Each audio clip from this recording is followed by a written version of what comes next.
Hi everyone, this is Perfume Coast, so welcome to my channel.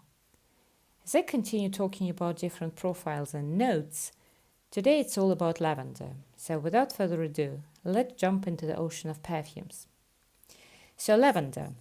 This note is often treated as an ingredient vital to men's fragrances, providing this herbal fougere effect.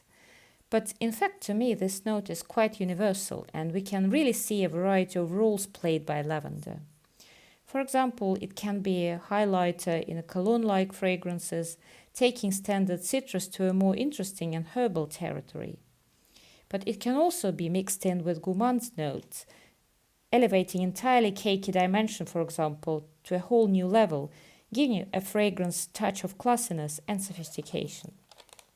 In other words, it can serve a supporting or highlighting role, or be this front and center note entirely drawing attention to a character of lavender itself. So this podcast covers those releases where lavender is prominent on its own, even if it works in combination with other notes. And lavender to me is such an amazing plant that has both purple floral and minty herbal effect.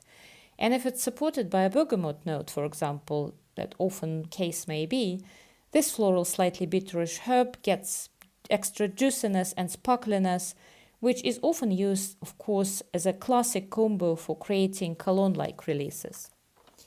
So the first fragrance I'd like to review for you is called Lavande by the French house Molinard. So, as always, let's dive into the notes that Fragrantica is listing for us. So on the top we've got lavender and clary sage, in the middle there's Hideon, and in the base we've got vanilla, benzoin, tonka-bean, coumarin, labdanum and patchouli. So let me tell you straight away that I do not really detect any suspected BO from this coumarin. So apparently the kind of coumarin that we're facing here is extremely clean, at least to my nose. But back to the fragrance, however, overall. So this is your amazing, classic and naturally smelling lavender. As if I'm taking these beautiful, freshly picked purple flowers and rub them in my hands. And what I'm getting is a sparkly herbaceous goodness that instantly takes me to reminiscences of French Provence with these gorgeous stretching fields of color purple. So what I'm smelling is extremely loud and natural bouquet of lavender that's bright, herbal and slightly bitter, which is amplified by a note of clary sage. It also has some fresh green accords, but just a tiny bit, really. By the way, many of you may think that with description like that, we may be facing the strong traditional masculine leaning fragrance. Well, in fact, not at all.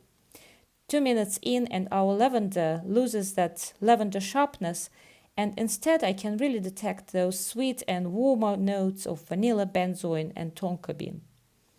It almost feels like our lavender bouquet gets a bit of smoky, warm dimension that's also a bit sweet from vanilla. I mean, it never gets near any gourmand territory, but this gourmand-like combo is softening and warming up this initially bright herbal dimension. And that juxtaposition is very unique and extremely classy, where having become warmer and sweeter, this one never loses its herbal quality though. So in the end, this fragrance is straight unisex to me, which, whilst being entirely about lavender, is an excellent and sophisticated offer for us ladies. Plus, Molinard fragrances are quite affordable with quality the way they are, and also it's very long-lasting, being EDP concentration. On me, it lasts literally all day. So if you have access to this excellent French house from Provence, this fragrance is a huge recommendation. So next up is another lavender forward, but very popular release this time around. This one is called Burberry Goddess Intense by the brand Burberry, obviously. And as always, let's have a quick look at the notes that Fragrantica is listing.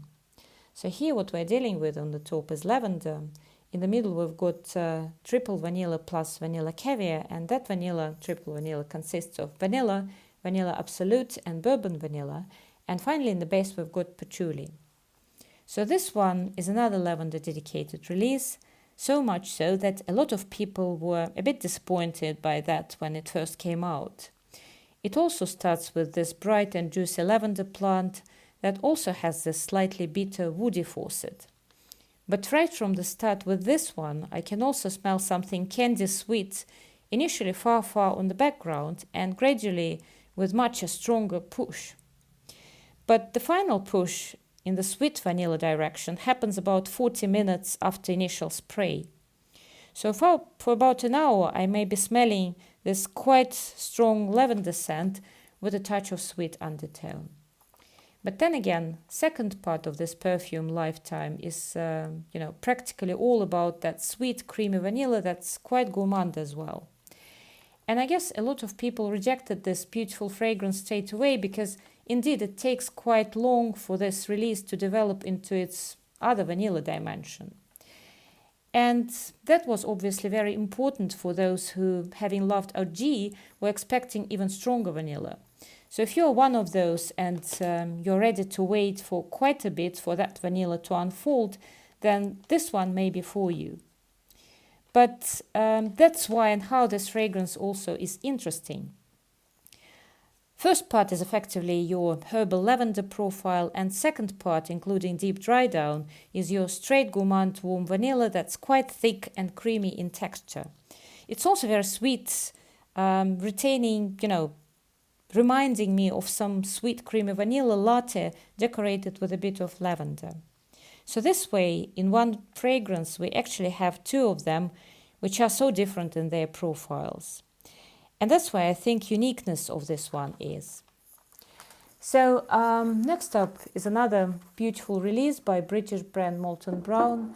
So this one is called Wild Mint and Lavandin.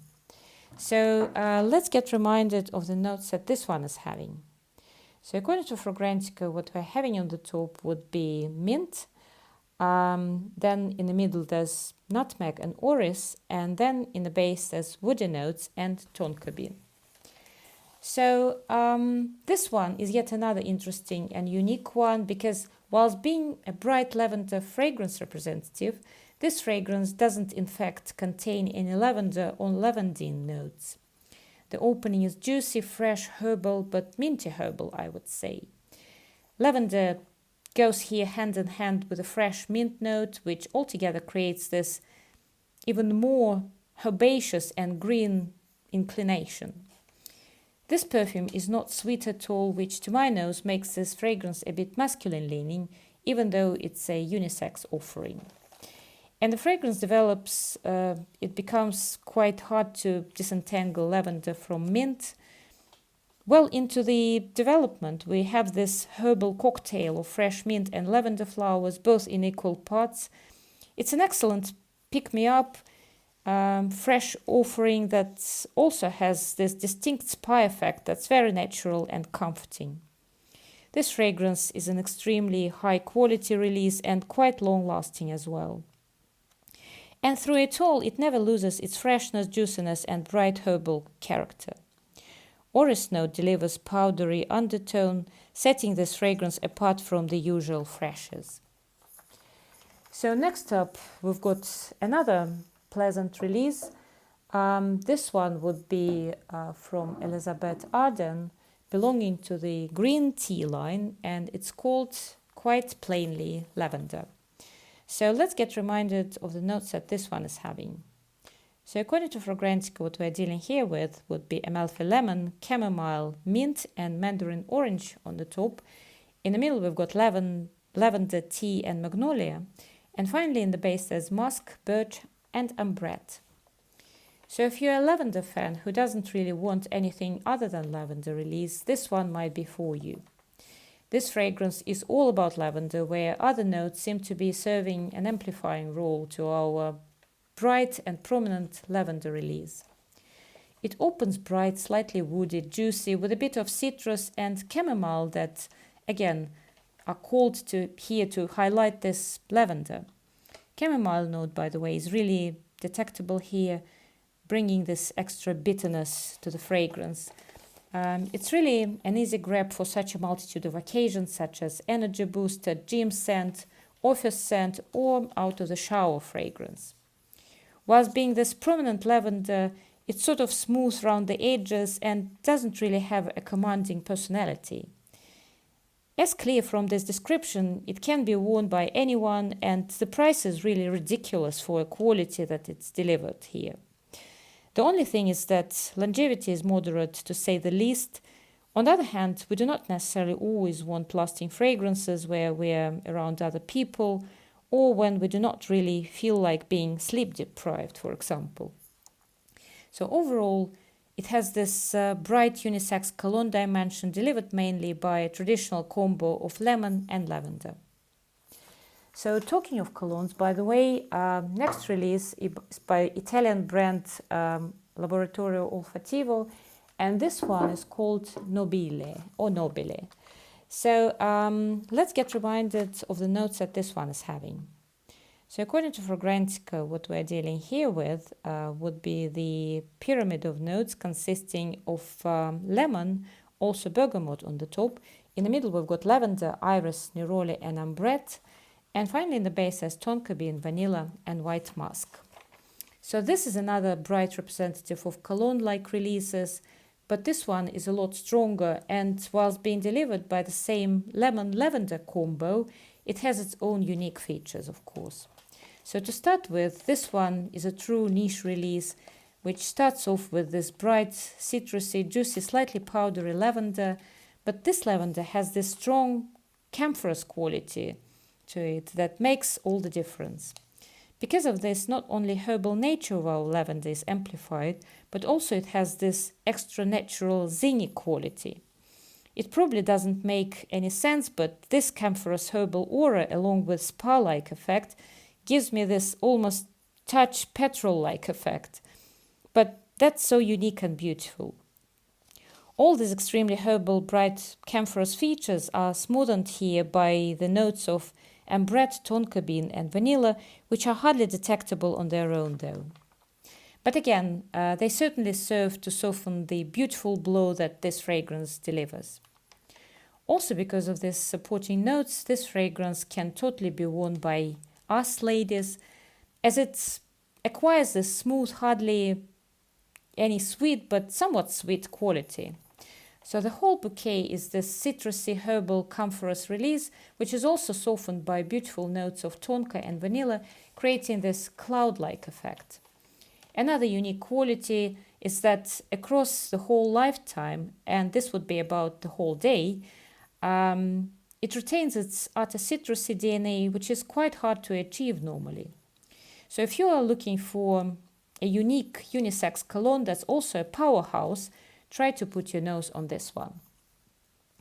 And finally, the last fragrance for today's podcast would be the release of the house Guerlain. This one belongs to the line Mon Guerlain, and this one is called Sparkling Bouquet. So let's dive into the notes that this one is having. So according to Fragrantica, what we're dealing here with is pear, bergamot, and mandarin orange on the top. In the middle, there's lavender, peony, and jasmine sambac. And finally, in the base, there's Tahitian vanilla, white musk, and sandalwood. So this one obviously belongs to an extremely popular line, but by now it's sort of faded away somehow in the fragrance community, especially compared to Mon Guerlain EDP and Mon Guerlain Intense, which is vanilla forward one. These fragrances are still very much popular. And it's a pity really, because this one is still very much in stock and in my view a lot more unique lavender containing release. The other two are very traditional lavender-like fragrances that are very pretty, but to me hardly any special, plus they really resemble one another to my nose. But this one, in my view, is quite something special. To me, this fragrance is this brightest of one of, the brightest one of all, representing licorice and lavender combo. Here, lavender is not that obvious. It's an excellent duet with licorice note, and the oddest thing is that licorice is not among the notes at all, unlike, of course, Mon Guerlain EDT and Mon Guerlain Intense. Perhaps this effect is created by the way peony and jasmine are blended here. Both the flowers has this slightly indolic touch to my nose. It may come as a rare thing to mention, but peony in real life have a bit of, I think, indole exuding side of them. And so does jasmine, by the way. Even though we all got used to the fact that whenever we reference peony in fragrances, we automatically imply something utterly clean, dainty, and translucent. Well, anyway, that's my interpretation of licorice effect created here. So the opening of the fragrance is bright, sparkly, as the name suggests, and citrusy lavender. But in a matter of seconds, this straightforward composition is toned down by prominent licorice impression. And so it remains into the deep dry down. Lavender that's floral, touch citrusy by now, and beautifully working with something of a licorice nature, also giving off this bitterish effect. This one is so beautiful and feminine, and because of sparkliness and fluffiness that it has, it can be easily worn in warmer season, but at the same time, of course, because of soothing lavender herbal effect supporting by licorice aura, and because of softness of sandalwood vanilla combo, it can also be easily be your colder season bet as well. But that's it, guys. As said, this wraps up the video, or podcast rather. If you've liked this podcast, please give it a like. Please consider subscribing and sharing your comments. Thank you very much for watching, and I hope to see you in the next one. Bye-bye.